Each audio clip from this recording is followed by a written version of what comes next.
Hi, I'm 82. Being kind ruined my life. Don't do it. It's strange what finally breaks the illusion. For me, it wasn't loud. No fight, no betrayal, no collapse anyone else noticed.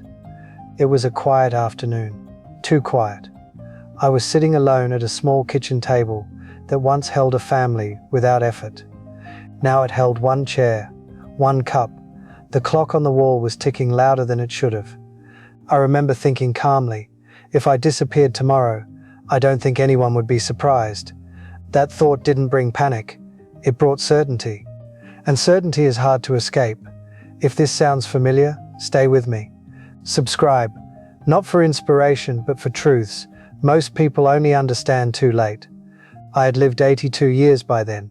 82 years of mornings and nights, of beginnings and endings that barely announced themselves, of seasons passing, whether I felt ready or not. I had done everything I was told was good. I was kind. I was understanding. I was patient. I was flexible. I was easy to deal with. People liked me. They trusted me. They felt safe around me. They rarely worried that I would cause trouble or demand too much. And somehow, my life felt like it never truly belonged to me. Like I had been living in it on someone else's behalf. It took me years to understand this, and even longer to admit it without flinching. Being kind didn't make my life better, it made it smaller. Looking back now, I can see how early it started. I was a boy when I learned that being agreeable kept the peace. My house wasn't cruel, no one hit, no one screamed endlessly. But it was tense. The kind of tension that doesn't explode, it simmers. Raised voices followed by long silences. Doors closed gently, but with meaning. Expectations that floated in the air without ever being spoken aloud. I learned quickly that the easiest way through a day was to not cause friction. So I didn't. I learned to read faces. I learned when to speak and when to disappear. I learned how to soften what I wanted before anyone else had to push back. If I wanted something, I'd phrase it carefully. If I felt something, I'd measure it first. If a disagreement started forming, I'd step aside before it could finish arriving. Adults praised me for it. Teachers smiled and said I was well behaved. Relatives called me good. They said I was mature for my age. They said I had a big heart. What they didn't say was that I was afraid. At the time, I didn't notice the fear. It didn't feel like fear. Fear was something dramatic, something obvious. This felt different. It felt like responsibility, like being considerate, like doing the right thing. And that's the first lie that gets you. Fear doesn't always scream. Sometimes it smiles politely and steps aside. As I grew older, the world kept reinforcing the lesson.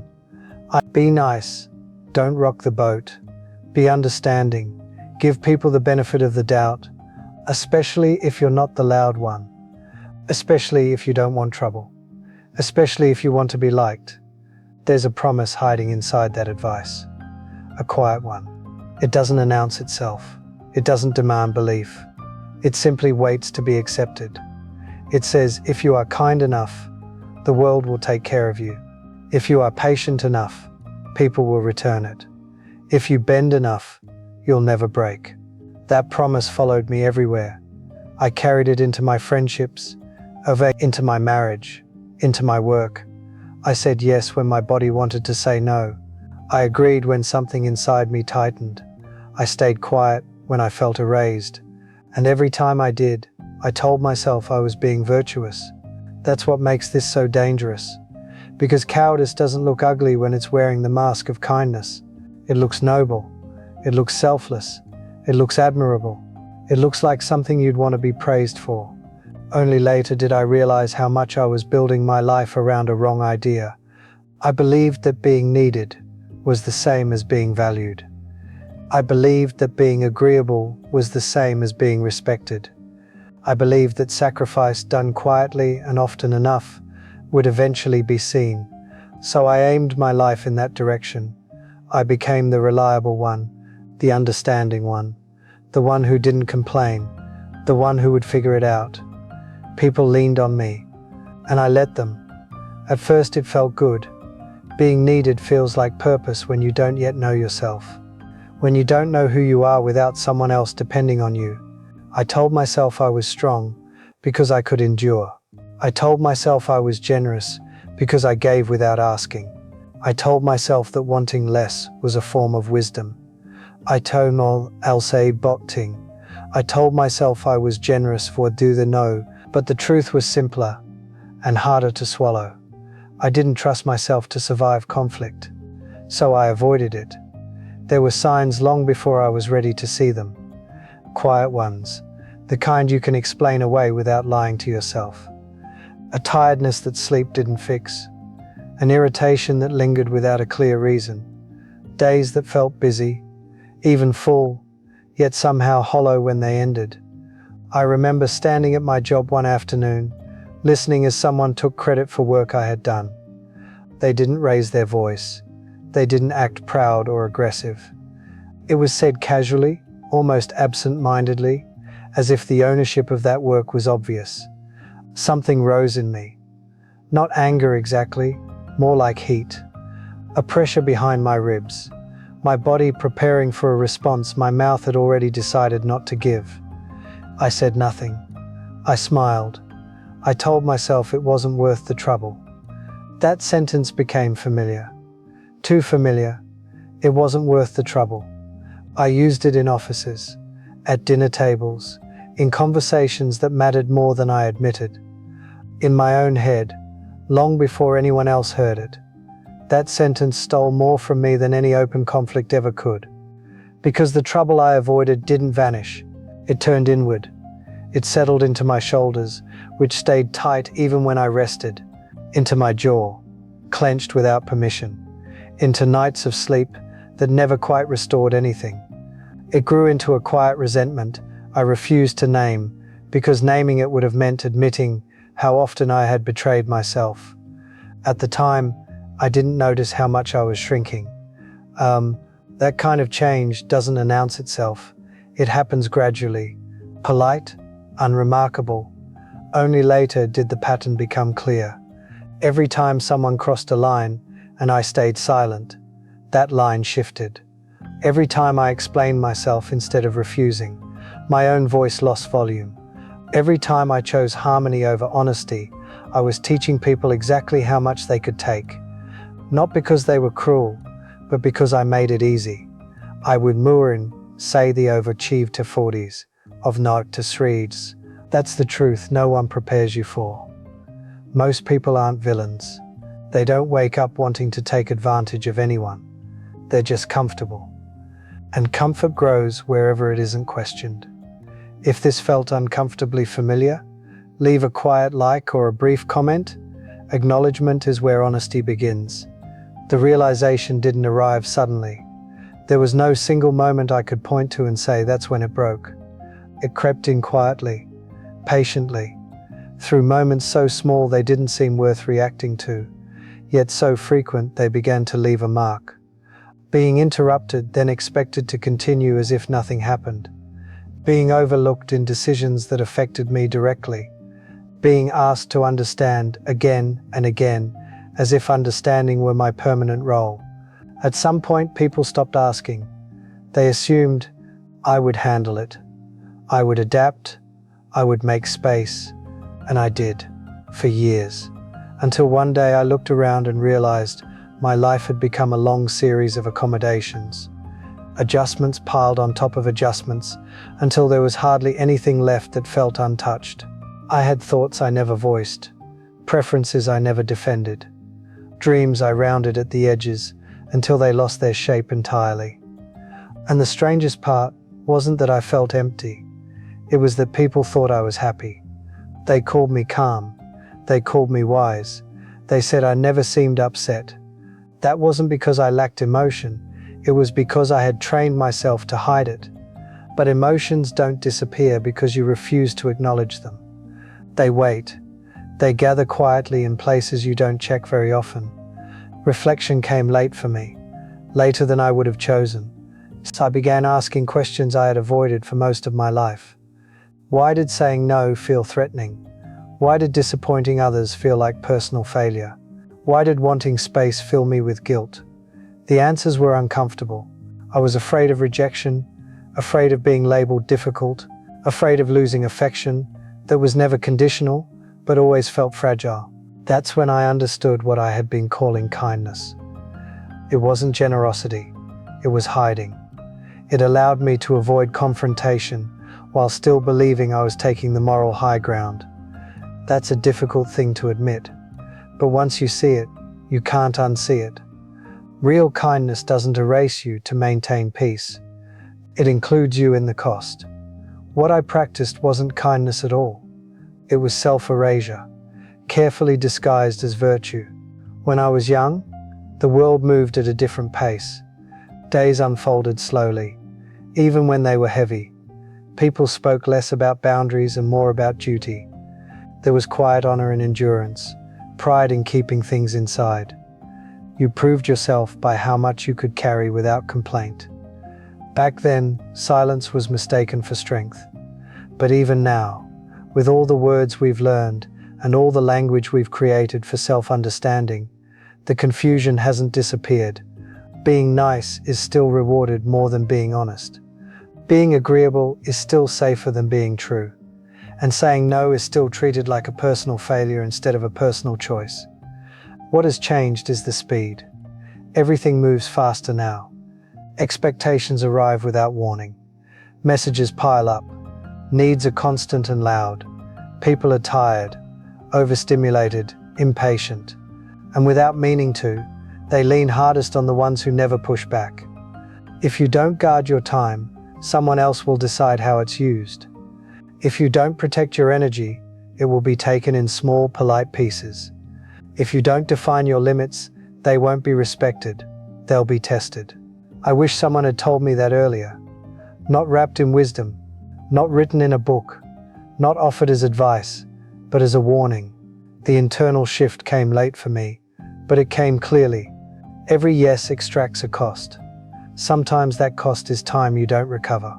Sometimes it's peace you don't notice you've lost. And sometimes it's parts of yourself that slowly go quiet. No one keeps a record of those losses, but you. The first time I said no without explaining myself, my hands trembled. My voice didn't sound like mine. The silence afterward felt unbearable, as if I had broken some invisible rule. But the world didn't end. Something else did. The belief that I was responsible for everyone else's comfort. And once that illusion fell away, I could finally see how much it had been costing me. I started small. So small it barely looked like change. So small, no one would have called it courage. But it was honest. I let people be disappointed without rushing to fix it. I stayed quiet when a room felt awkward. Instead of smoothing it over, I stopped shaping my words to protect feelings that were never protecting mine. At first the discomfort was sharp. It sat in my chest longer than I expected. Silence stretched where explanations used to be. Some people pulled away. That hurt more than I want to admit. Not because I lost them, but because I realized how conditional their closeness had been. Others adjusted. They learned where the line was. They found their footing again. That surprised me. And a few revealed something even clearer. They had never valued me, only my willingness. That clarified everything. The life I could have lived returns to me sometimes in quiet flashes. Not louder, not tougher, not more impressive, just solid. A life where my yes carried weight because my no was possible. A life where kindness was given freely, not quietly taken. A life where peace came from alignment, not from constant retreat. I can't go back and live that life fully. Time doesn't work that way. But you still can. And that's why I'm telling you this. Not to motivate you, not to lift you up, not to make you feel capable, but to unsettle you just enough that you begin to notice what you've been trading away. Because time doesn't warn you when it's being spent on other people's expectations. It doesn't argue, it doesn't rush you, it lets you be comfortable. And comfort, when it replaces honesty, is not gentle. It is expensive. It charges quietly, and it always sends the bill later. If you recognize yourself in any of this, don't rush to correct it. Don't turn it into a project. Don't make promises to change by morning. That's not how this begins. It begins with noticing. Noticing the way your chest tightens a second before you say yes. Noticing how quickly your words soften, even when the truth is firm. Noticing how often relief follows cancelled plans, and how rarely you admit that relief out loud. Those reactions are not accidents. They are signals you've learned to ignore. Listen to them while they still arrive gently. Because if you don't, they learn to speak in other ways. Through fatigue, you can't sleep off. Through irritation that has no clear source. Through a quiet sadness that settles in without permission. I'm 82 now. There are rooms in my life that stayed empty, not because I lacked opportunity, not because I wasn't capable, but because I never felt entitled to occupy them. I kept waiting for the right moment, for approval, for someone to tell me it was all right to take up space. That permission never came, and now what remains is clarity. Not comforting clarity, heavy clarity, the kind that doesn't argue anymore, the kind that knows exactly where time went. Be kind if you must, but never confuse kindness with fear. Fear is careful. Fear asks for permission. Fear adjusts itself until there's almost nothing left to adjust. Kindness is different. Kindness doesn't disappear to keep the peace. It stands upright, even when its voice is quiet. And the distance between those two things is not philosophical. It's practical. It's the difference between a life that feels inhabited and one that feels borrowed. The years will teach you either way. Somj teach you either way. Som works a real way, via way, para way, third bro. So, the question is whether you'll listen before they do. When this ends, don't rush to the next noise. Don't reach for distraction. Don't fill the space just because it feels unfamiliar. Sit with what's still moving inside you. Because the quiet you keep avoiding isn't empty. It's full of things that learn to wait. Every time you swallowed a no. Every time you explained when silence would have been truer. Every time you felt that small tightening in your chest and told yourself it didn't matter. It all remembers. Time doesn't erase those moments. It stacks them, softly, patiently. And one day, without warning, the silence becomes permanent. Not peaceful, just final. I know because I live there now. If you're still listening, it means there's time left. Not unlimited time, but enough. Enough to pause before agreeing. Enough to feel the weight of your own voice again. Enough to choose honesty over comfort, at least once. You don't need to fix everything. You just need to stop disappearing. If these words stayed with you longer than you expected, you may want to stay connected. Not for noise, not for motivation, just for reminders like this. Subscribe if you want to keep listening.